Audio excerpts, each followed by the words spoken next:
My parents kicked me out at 16 so my older sister could move back in with her boyfriend. 15 years later, they asked me to save their house.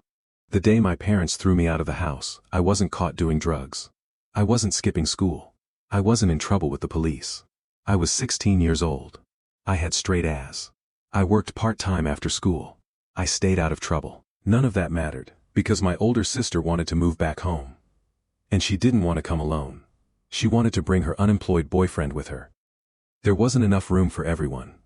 So my parents made a decision.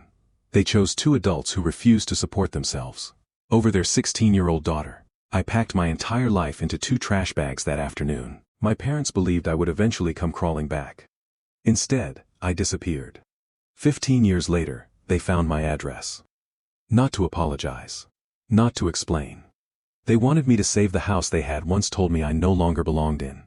My name is Olivia, and growing up, my sister, Brittany, never heard the word no. She was 4 years older than me. From the time we were children, she was the center of my parents' world.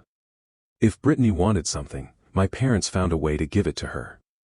If she made a mistake, someone else was blamed. Usually me. I learned very early that fairness didn't exist inside our house. When Brittany failed classes, my parents said the teachers were unfair. When I earned top grades, they asked why I hadn't joined more extracurricular activities. When Brittany quit another job after only a few weeks, my parents insisted she simply hadn't found the right career yet. When I started working at 16 to save money for college, they reminded me that family should always help family. Back then, I thought they meant everyone. Eventually, I realized they only meant me helping Brittany. After high school, Brittany moved out with her boyfriend, Kyle. My parents acted like she was finally becoming independent. The celebration lasted less than a year.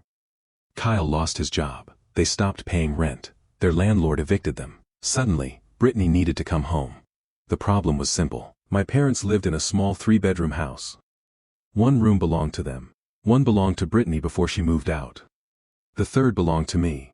Instead of telling Brittany and Kyle to figure out their own lives, my parents found an easier solution.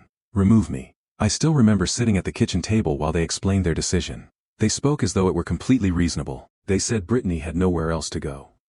They said Kyle deserved another chance. They said I was responsible enough to manage on my own. They even called it an opportunity for me to grow up. I asked where I was supposed to live.